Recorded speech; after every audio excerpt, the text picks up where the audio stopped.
오직 성령이 너희에게 임하시면 너희가 권능을 받고 예루살렘과 온 유대와 사마리아와 땅끝까지 이르러 내 증인이 되리라 하시니라. 이러므로 요한의 침례로부터 우리 가운데서 올려져 가신 날까지 주 예수께서 우리 가운데 출입하실 때에 항상 우리와 함께 다니던 사람 중에 하나를 세워 우리와 더불어 예수께서 부활하심을 증언할 사람이 되게 하여야 하리라 하거늘. 그들이 두 사람을 내세우니 하나는 바사바라고도 하며 별명은 유스도라고 하는 요셉이요 하나는 matti아라. 그들이 기도하여 이르되 뭇 사람의 마음을 아시는 주여, 이 두 사람 중에 누가 주님께 택하신 바 되어 봉사와 및 사도의 직무를 대신할 자인지를 보이시옵소서. 유다는 이 직무를 버리고 제 곳으로 갔나이다 하고 제비 뽑아 matti아를 얻으니 그가 11 사도의 수에 들어가니라.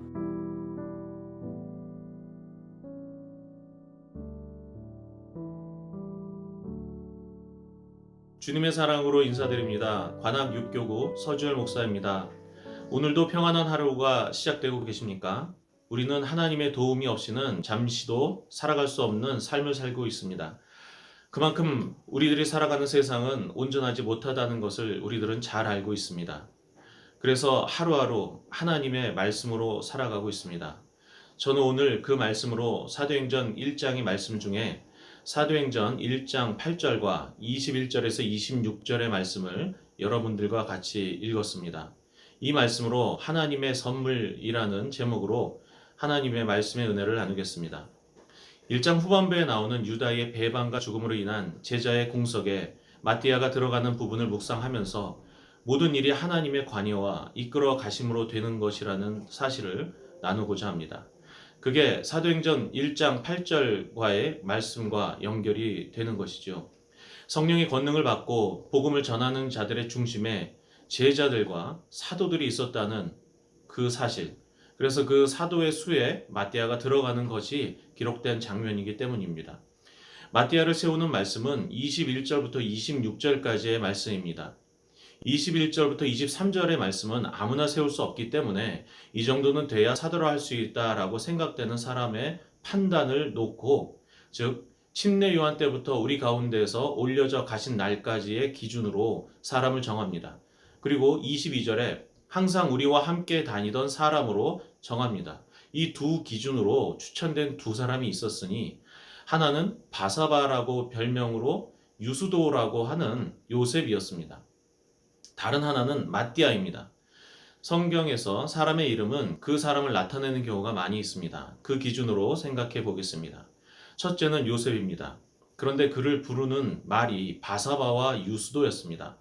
바사바라는 말은 아람어로 사바의 아들이라는 뜻입니다. 사바는 군대, 조직화된 집단을 의미합니다. 그러니 우리말로 풀어보면 군대의 아들, 조직화된 집단의 아들이라는 말이 됩니다. 그리고 별명으로 유수도라고 하는데 올바른 의로운이라는 뜻입니다. 그래서 이 말을 다 합치면 의로운 군대의 아들 요셉, 조직의 무리의 아들 요셉 정도로 생각해 볼 수 있습니다.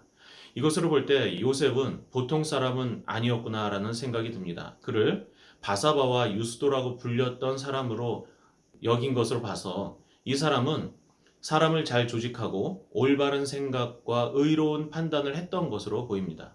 그러면 마띠아 이름은 어떤 뜻을 가지고 있었을까요? 마띠아는 야훼의 선물이라는 뜻을 가지고 있습니다. 더는 없습니다.